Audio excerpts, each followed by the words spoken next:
नमस्कार। आज 8 अप्रैल 2021 का हमारा डेली कोरोना अपडेट का कार्यक्रम, इसमें आपका सबका स्वागत है। साथियों, विश्व भर में आज की तारीख में 13 करोड़ 34 लाख केस हो चुके हैं और 5,87,000 पॉजिटिव केसेस पिछले 24 घंटे में पाए गए।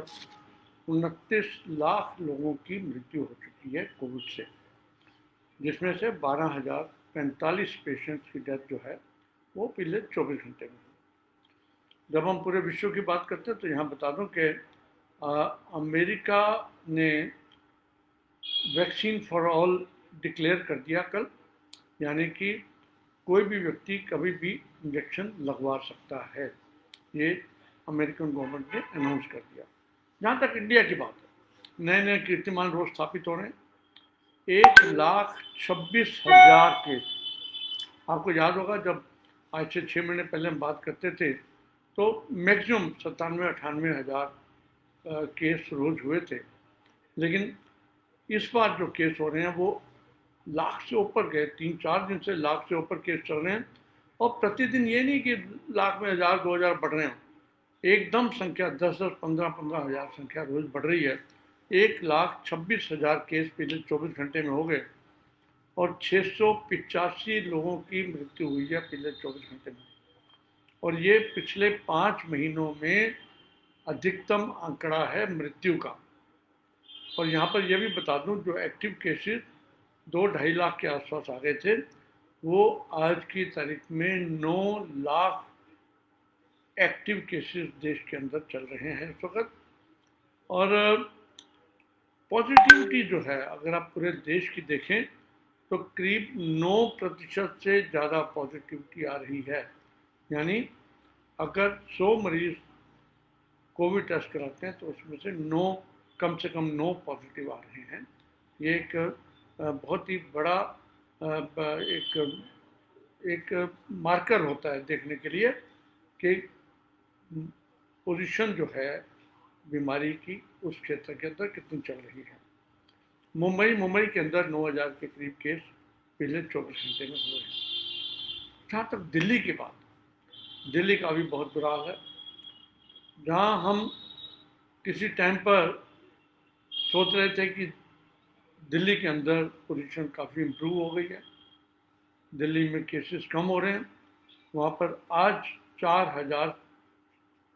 7,437, करीब 7,500 नए केस पिछले 24 घंटे में पाए गए हैं और 91,770 टेस्ट किए गए, जिसमें से 52,600 के करीब केस जो टेस्ट हैं वो RT-PCR के हैं और करीब 40,000 टेस्ट जो हैं वो रैपिड एंटीजन के हैं।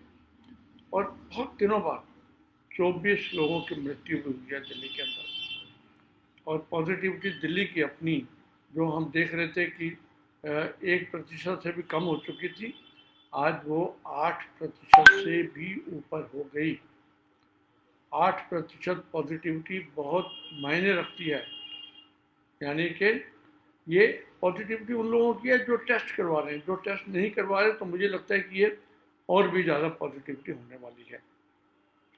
इस बार खासियत क्या है कि कम उम्र के लोगों को, बच्चों को भी इन्फेक्शन हो रहा है और उसके साथ साथ जो सिम्टम्स हैं वो सिम्टम्स थोड़े से अलग भी हैं। उल्टियाँ भी हैं, लोगों को दस्त भी हो रहे हैं, ज़्यादा बहुत बुखार भी नहीं हो रहा। कई लोग तो ऐसे देखे गए जो 1 हफ्ता पहले बुखार हुआ था, बीच में ठीक हो गए, चलने फिरने शुरू हो गए, आज टेस्ट कराया तो फिर पॉजिटिव आएगा। तो इस नाते ये जो वायरस है इसका बिहेवियर चेंज हुआ है। आज प्रधानमंत्री जी ने, अभी इस वक्त मीटिंग चल रही है, मुख्यमंत्रियों के साथ उनकी बैठक चल रही है, वर्चुअल मीटिंग है, जिसमें कि उन्होंने मेन जो जोर डाला है वो माइक्रो कंटेनमेंट जोन्स के ऊपर डाला है। आपको समझा दूं कि आपको जब दिल्ली के अंदर खूब केसेस हो रहे थे तो आपने देखा होगा कुछ सोसाइटियों के बाहर पुलिस वाले एक बैरिकेड लगा कर बैठे हैं। तब ये होता था कि गली के अंदर ज़्यादा केस हो गए तो कर लिया। अब तो ये पॉलिसी बन गई कि जिस गली में या एक घर के अंदर भी अगर 3 या 3 से ज़्यादा केस हैं तो उसको माइक्रो कंटेनमेंट जोन, यानी कि उस बीमारी को वहीं रोक दिया जाए, वहाँ से ना कोई बाहर जाए ना बाहर से कोई अंदर आए, ताकि जो इन्फेक्शन है वहीं का वहीं हाथ के हाथ कंट्रोल हो जाए। ये इसके ऊपर प्रधानमंत्री जी ने जोर डाल रहे हैं। साथ में उनका ये भी कहना है कि टेस्टिंग, ट्रेसिंग और ट्रीटमेंट, इन तीनों चीज़ों के ऊपर जोर डालना चाहिए। साथ में उन्होंने ऑक्सीजन सप्लाई की बात की है, मेडिसिन की बात की है, वैक्सीनेशन की बात की है। इन सब चीज़ों पे इस वक्त शाम की मीटिंग चल रही है। यहाँ ये बताना ज़रूरी है कि देश भर के बहुत स्टेट्स, कम से कम 10 राज्य ऐसे हैं जो बहुत ही पीक पर चल रहे हैं। प्रधानमंत्री जी ने कहा कि जो इस बार की जो ग्राफ है वो तो एक बहुत स्टीप राइज हो रहा है, पहले धीरे धीरे बढ़ रहा था, इस बार रोज मल्टीप्लाई हो रहे हैं केसेस। पंजाब के अंदर आपने देखा कि कुछ जगह पे कर्फ्यू लग गया, पॉलिटिकल एक्टिविटीज़ के ऊपर बैन कर दिया गया है। मध्य प्रदेश के अंदर अधिकतर पार्ट्स के अंदर, खासकर शहरी पार्ट्स के अंदर नाइट कर्फ्यू लगा दिया गया है। आप यूपी का देखें तो नाइट कर्फ्यू है कानपुर, लखनऊ, बनारस जैसे जगह पर। छत्तीसगढ़ के अंदर, रायपुर के अंदर नाइट कर्फ्यू और काफ़ी रेस्ट्रिक्शंस लगा दी गई हैं। ऐसे ही आप देखेंगे महाराष्ट्र में, आपको पता ही है, पुणे, मुंबई, नासिक, ऐसे क्षेत्र हैं जहाँ पर बीमारी बहुत ज़्यादा बढ़ चुकी है। गुजरात के अंदर सूरत, बड़ौदा, अहमदाबाद ऐसे क्षेत्र हैं जहाँ पर कि नाइट कर्फ्यू लगा दिया गया है। उसी प्रकार से तमिलनाडु के अंदर रेस्ट्रिक्शन लगा दी गई हैं, कर्नाटका के अंदर काफ़ी रेस्ट्रिक्शन लगा दी गई हैं। तो ये जो सारा का सारा गवर्नमेंट ट्राई कर रही है कि बीमारी को रोका जाए। अब जहाँ तक नाइट कर्फ्यू की बात है, लोगों के मत अलग अलग हो सकते हैं कि इससे कितना फ़र्क पड़ता है या नहीं पड़ता, और विशेषज्ञ मानते हैं कि बहुत ज़्यादा फर्क नहीं पड़ता। लेकिन अगर आप जनरल पब्लिक में देखें, जहाँ नाइट कर्फ्यू लगता है, लोगों को एक तो इच्छा होती है जल्दी घर पहुँचने की, दूसरा शादियाँ, फंक्शन, होटल, बार, रेस्टोरेंट्स के अंदर भीड़ नहीं लगती, तीसरा इसका फ़ायदा ये होता है कि लोगों के दिमाग में रहता है कि अभी कोविड चल रहा है, अभी हमने अपनी रक्षा कोविड से करनी है। ये 3 जो मेन फ़ायदे हैं, इसका मुझे लगता है कि हम सबको इस्तेमाल करना चाहिए। उसके बाद अब जहाँ वैक्सीन की बात आती है, मैं आपको बता दूं, इंडिया ने अभी तक 9 करोड़ से ज़्यादा लोगों को वैक्सीन दे दी, और एक दिन तो 39 लाख से ज़्यादा लोगों को वैक्सीन मिली। और वैसे एवरेज अगर देखा जाए तो पिछले कुछ दिनों में भारत ने 31 लाख एवरेज वैक्सीनेशन रोज किए, जिसमें health care workers, front line workers, जिसके अंदर आप 60 साल से उम्र से ज़्यादा लोग, 45 साल से उम्र के सारे लोग अब आज की तारीख में 1 अप्रैल से उनको भी वैक्सीनेशन दिया जा रहा है। यहाँ पर अब ये फिर प्रश्न ये आता है कि इतनी वैक्सीन की सप्लाई कहाँ से आई। यहाँ ये बता दूं कि आज महाराष्ट्र के अंदर कम से कम 26 कोविड वैक्सीनेशन सेंटर्स के बाहर बोर्ड लटके मिले कि there is no vaccine available, तो आज यहाँ वैक्सीन नहीं लगेगी टिल फर्दर ऑर्डर। एक बड़ी एक खास खबर है ये, जिसके ऊपर मुझे लगता है भारत सरकार ने इसके ऊपर काफ़ी संज्ञान लिया भी है और उन्होंने प्रॉमिस भी किया है।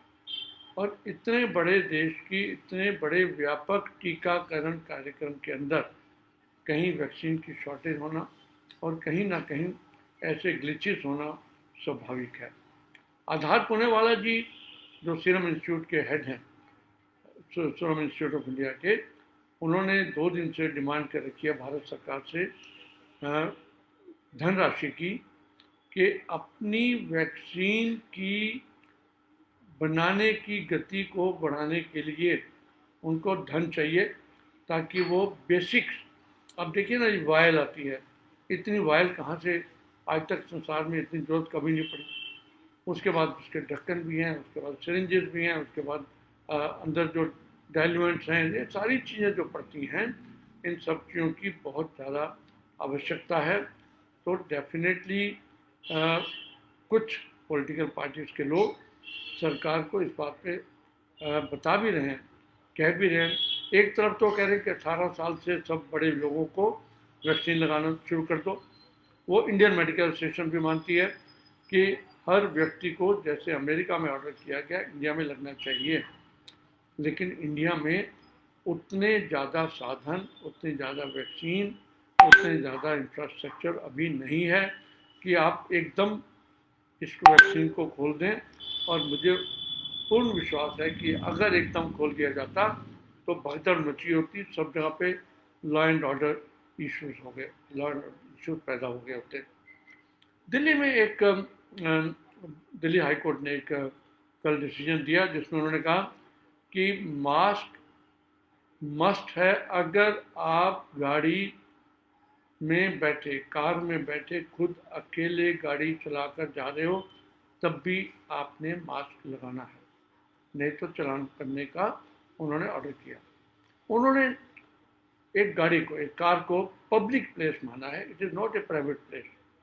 कुछ पीछे भी 3 महीने पहले इसके ऊपर डिबेट चली थी कि अगर एक व्यक्ति अकेला गाड़ी में जा रहा है तो वो उसका प्राइवेट प्लेस है, उसको कोर्ट ने मना कर दिया। उसको कहा है कि ये पब्लिक प्लेस है, once you are on the road, ये एक पब्लिक प्लेस है और आपको एप्रोप्रिएट बिहेवियर मानना पड़ेगा।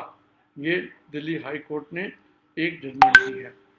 सेंट्रल गवर्नमेंट ने ऑर्डर किया है, जहाँ हम वैक्सीन की बात ही कर रहे थे, कि वर्क प्लेसेस पर, जहाँ पर 100 से ज़्यादा लोग काम करते हैं, वहाँ पर भी उनके सेंटर के अंदर जाकर वैक्सीन लगाई जाए। इसके अंदर उन्होंने ये कहा है कि वहाँ का एक नोडल ऑफिसर नियुक्त हो, पूरी लिस्ट आ जाए। ये पब्लिक सेक्टर अंडरटेकिंग्स में भी हो सकता है और एमएनसीज में भी और प्राइवेट यूनिट्स के अंदर भी, जहाँ पर अधिक लोग काम करते हैं और वो सेंटर में नहीं जा पा रहे, तो centre, vaccination centre make shift एक दिन के लिए वहाँ पर बनाया जाए, जिसमें सब लोगों को वैक्सीनेशन किया जाए।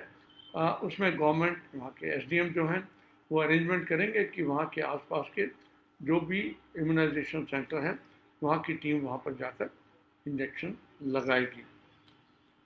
साथियों, हालात बहुत बिगड़ रहे हैं, यहाँ तक कि न्यूजीलैंड ने आज शाम से इंडिया के ट्रैवलर्स को न्यूजीलैंड में आने से मना कर दिया है, क्योंकि इंडिया में केसेस बहुत ज़्यादा हो रहे हैं। तो ये जब इंटरनेशनल हम व्यापार की बात करते हैं, इंटरनेशनल ट्रैवलिंग की बात करते हैं, टूरिज्म की बात करते हैं, तो ऐसी चीज़ें आना लाजमी है। तो ये एक जो न्यूजीलैंड जाने वाले लोग थे, वो अपने दिमाग के अंदर मान के चलें कि अभी उनको न्यूजीलैंड जाना अलाउड नहीं है। कम से कम 4 आईपीएल प्लेयर्स, आपको मालूम है कल से इंडियन प्रीमियर लीग क्रिकेट का शुरू हो रहा है, कम से कम 4 प्लेयर्स पॉजिटिव पाए गए। भोपाल के स्पोर्ट्स अथॉरिटी ऑफ इंडिया के जो यूनिट है, उसमें 24 लोगों को हॉस्पिटलाइज किया गया है, वो पॉजिटिव पाए गए, वो खिलाड़ी। और आईपीएल में तो उन्होंने यहाँ तक कह दिया कि हर प्लेयर का डेली कोविड टेस्ट किया जाएगा उनको खिलाने से पहले। तो ये बड़ा व्यापक कार्यक्रम है। लेकिन प्रधानमंत्री जी ने भी कहा कि हमें अपना जो वैक्सीन के साथ साथ एप्रोप्रिएट बिहेवियर के ऊपर पूरा जोर देना है। हम ये ना सोचें कि हमें आज तक बीमारी नहीं हुई तो होगी भी नहीं। यहाँ ये मान के चलिए कि बीमारी नहीं हुई, जिनको नहीं हुई उनको भी अब हो रही है, उन्हीं को हो रही है।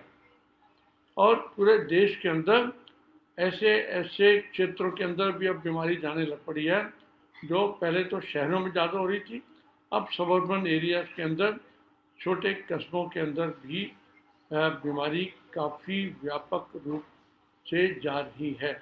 गवर्नमेंट अपनी तरफ से पूरा काम कर रही है, लेकिन हमें लगता है, आपको भी लगता होगा कि सड़कों पे जो दुकानदार लोग हैं या 4-4, 6-6 लोग ग्रुप में बैठकर गप्पे मार रहे हैं बिना मास्क के, ये बीमारी वहीं से आ रही है। या शादियों में सैकड़ों लोग इकट्ठे शामिल हो रहे हैं, पॉलिटिकल रैलीज के अंदर जो जा रहे हैं, जो रिलीजियस प्रोग्राम्स के अंदर जो जा रहे हैं, वहाँ से बीमारी चल रही है।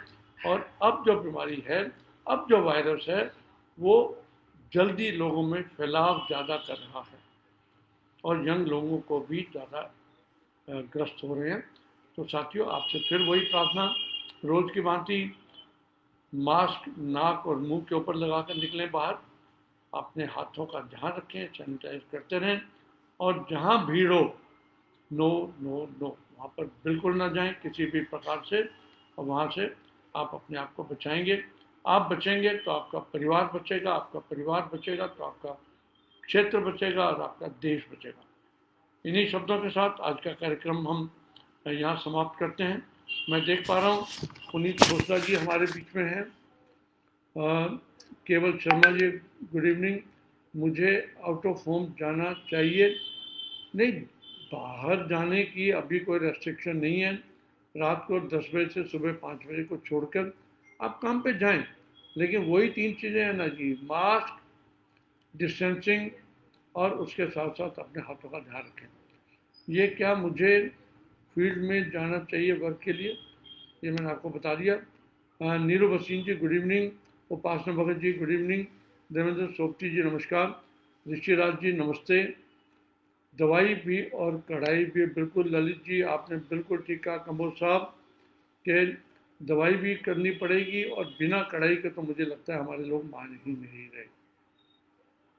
बहुत एक चिंता का विषय है। देवेंद्र सोपती जी नमस्कार। साथियों, आज का कार्यक्रम यहाँ समाप्त करते हुए मैं फिर भगवान से प्रार्थना करूँगा, आप सब लोग स्वस्थ रहें, सुखी रहें, और हम सब लोग एप्रोप्रिएट बिहेवियर अपनाते हुए अपने आप को इस महामारी के अंदर सेफ रख पाएँ। शुभ रात्रि, नमस्कार, धन्यवाद।